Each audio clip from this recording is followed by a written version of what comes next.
To welcome back Peter Paul de Goeij, former Managing Director of Trade Association NOGA. After stepping down from his role at NOGA, Peter Paul moved to Sweden, where he lives, I can say only with a little bit of exaggeration, on a mountaintop. From his lofty perch, Peter Paul continues to keep an eye on the latest developments in the Dutch gambling market. But he's also able to take a broader view of what has, and especially what has not worked regarding Dutch gambling regulation.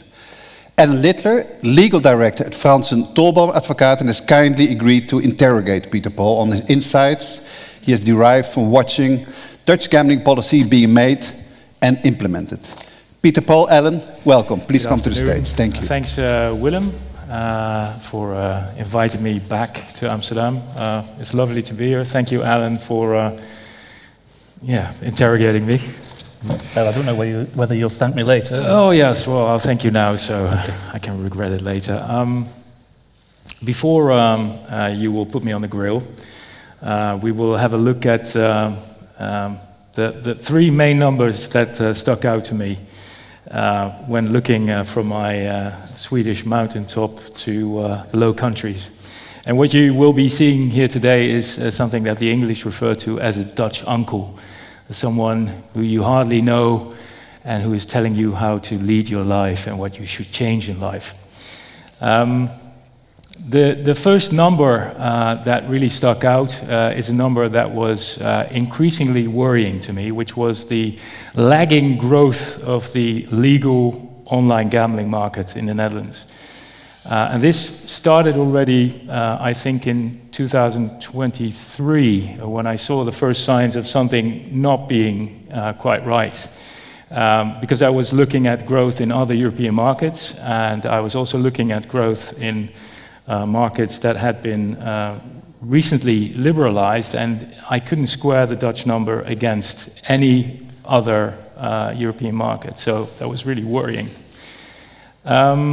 And I also looked at the EGBA reported growth, average growth number.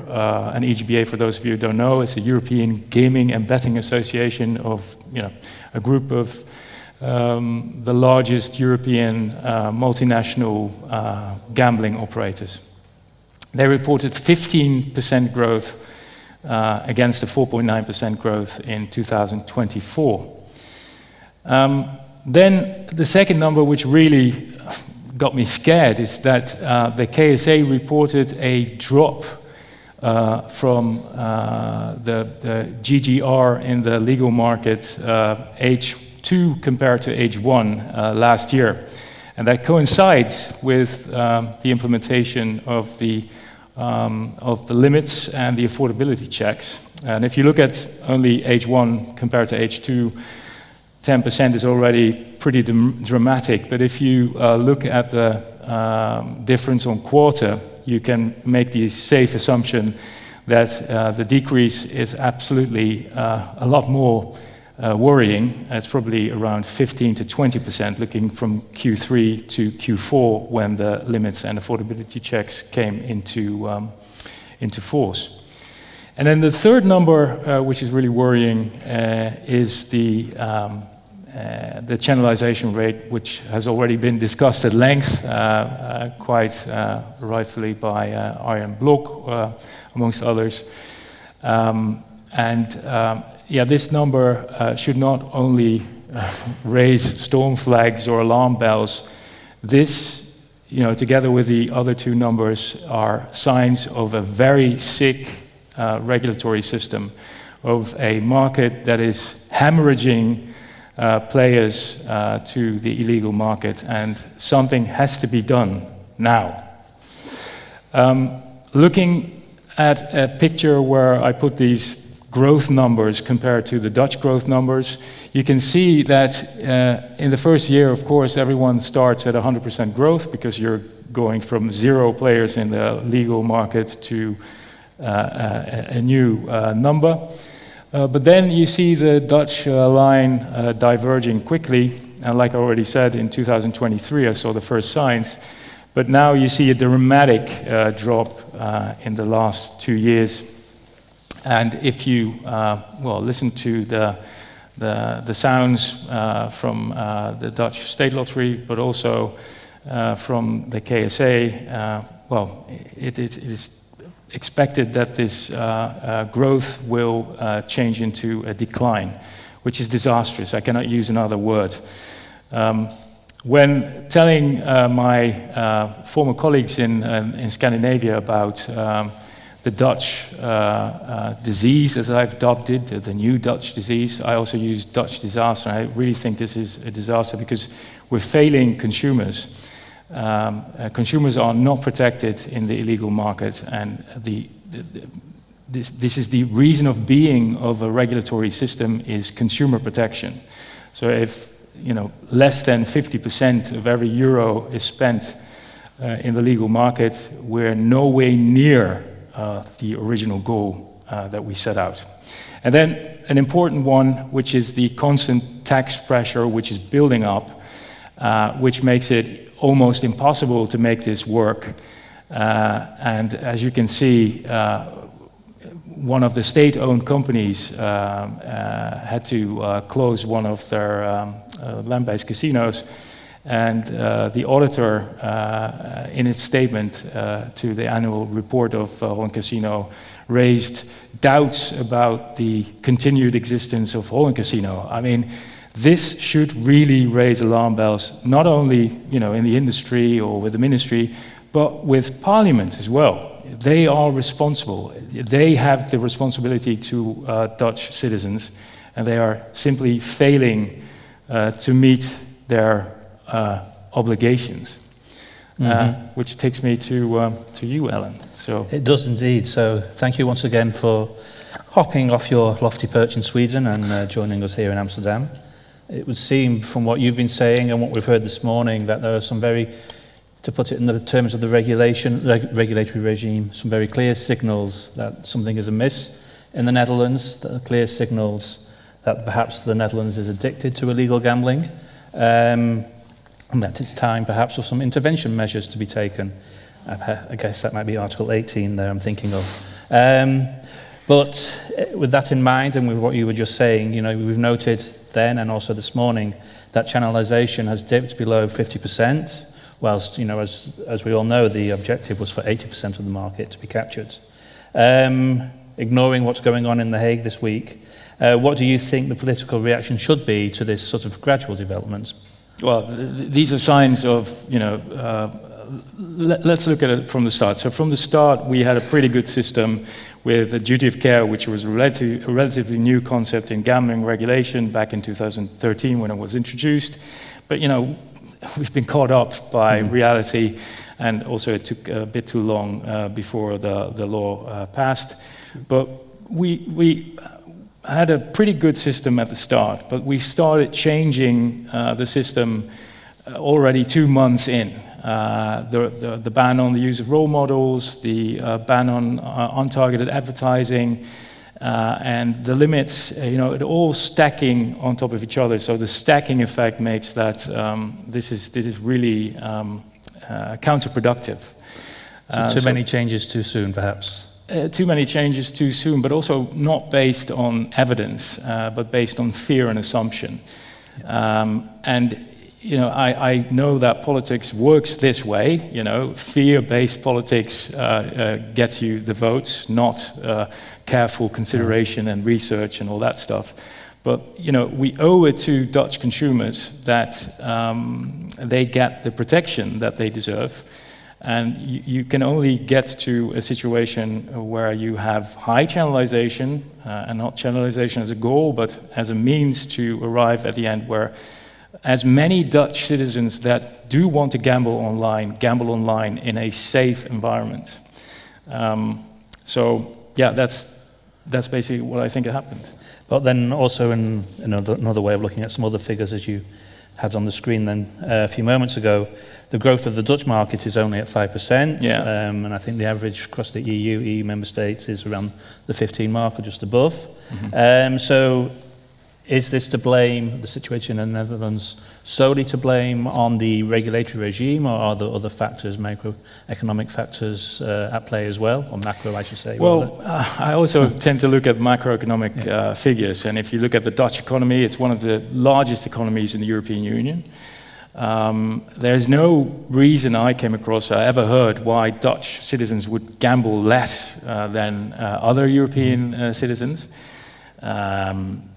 So I could not find any other reason than the insecurity that constant regulatory changes bring. It brings unclarity to consumers. The number of consumers that can clearly recognize and distinguish between regulated and unregulated or illegal operators has dropped the last 2 years, which is another sign that it's not working the way it should be working. No. And to end off, the growth lagging behind started after the first new measures were imposed. I think it's not good to ban advertising. I don't like advertising, but we need advertising to make the legal brands recognizable.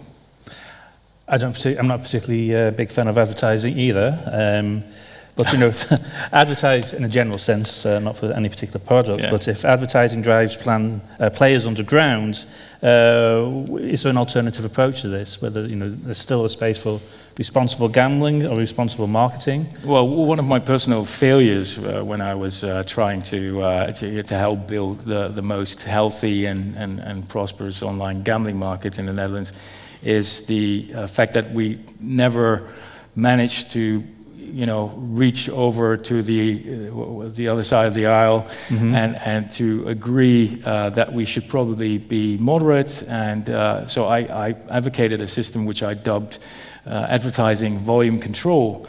But it's not too late to rethink advertising and to look at this. And what I've thought of is to combine advertising volume control with a system where the operator with the largest market share gets the least advertising space, and the new entrant gets the most advertising space. I think, on a practical sense, on a practical note, that would be quite difficult to introduce. Where there's a will, there's a way. Where there's a will, there's a way. Yeah, but of course, there's not always a will. I think anything's better than the current ban, which I think is counterproductive. Counterintuitive and counterproductive. If we go back to figures for a moment, we noted earlier today as well that the Gambling Authority, the KSA, claims that 90% of players use legal sites, but yet you would suggest otherwise. What flaws, methodological flaws or biases do you see in their figures? Well, from the get-go, I always had a bit of an uneasy feeling when looking at the channelization numbers. I, of course, wanted the channelization numbers to be as high as they were published by the KSA, so I was pleasantly surprised when the first number came out. But then looking at it again, and especially looking at, the big problem that arose when a Dutch newspaper, NSA, said that there were almost 500,000 new online gamblers in the Netherlands, which was a complete misunderstanding of the figures that were put out by the KSA. I think part of the problem is that they use GfK as their main source to look at player numbers, and I think it's completely you should not use GfK. GfK is probably good to look at trends. And so that was a survey, right? Yeah, it was basically a survey. You install an app on all your devices, your handheld, and they track whether you visit a website, whether that's a legal website or illegal website, or whether you go to your app or to gamble, etc. But the people that get paid by GfK to enter into this research, those are not typically people that gamble online, let alone people that gamble online at illegal websites. What are you capturing then if you... these people get paid like a few euros for this per week, I think. That's not what interests the avid online gambler. No. Yeah. And that makes me think of one of the questions which isn't on our VIP list of questions, so I'm going to sidestep for one moment. And that, we've talked today also about affordability checks in the broader sense of the conference today, which are clearly there to designed to protect vulnerable players. But of course, this has a one-size-fits-all approach about it. It doesn't work that way. And it doesn't work that way. So what can be done so that we don't push those who don't want to fit into that straitjacket? I think the limits and the affordability checks that were imposed, I think, are well intended. They want to protect players, but what happens is that you basically push players, especially the high volume gamblers, off to the illegal market, where there is no protection whatsoever, where the chances to you run into an addiction problem are a lot higher than in the regulated market. So exactly the opposite you achieve by implementing these rules.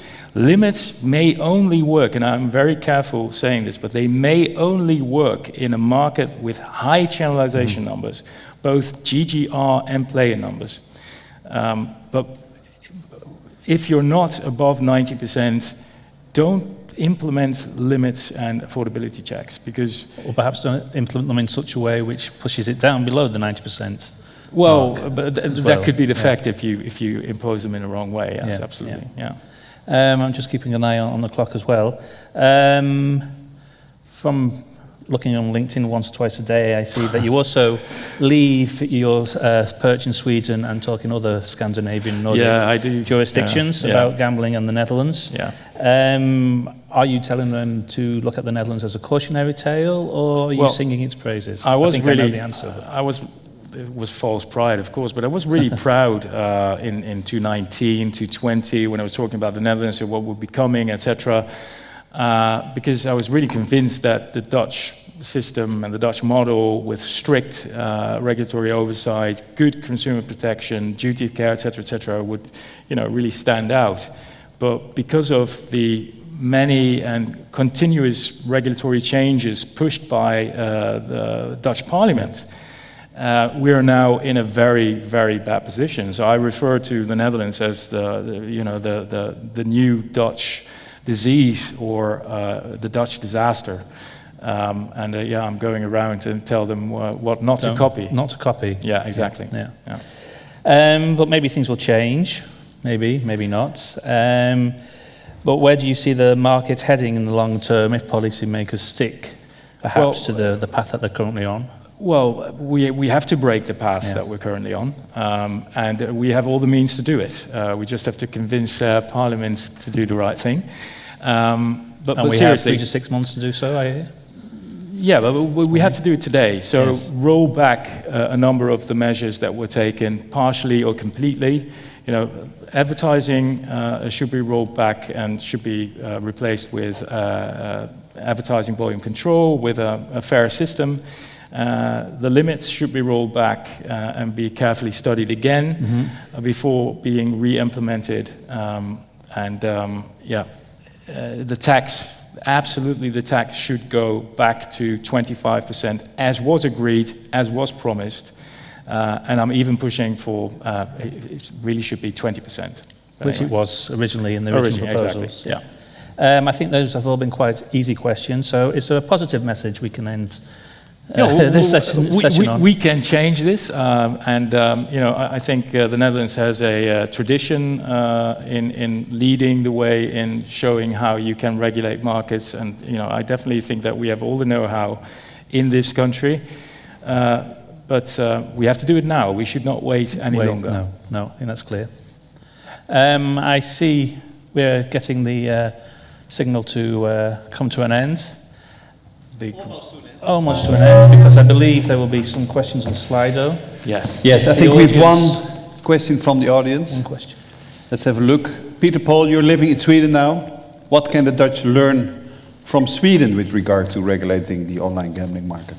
So my inclination would be to say rather look a tad more south and look at Denmark, because I think Denmark by far is the best regulated market in Europe. But what they're doing well in Sweden is they recognize when they have made a mistake. So during Corona, they imposed limits in Sweden, and when they found out that channelization was tanking, they quickly reverted and cancelled the limits, which is something that we can do in the Netherlands as well. Denmark it will be. Peter Paul, Alan, thank you very much for your help. Thank you. Assistance, expertise. Thank you. Thank you.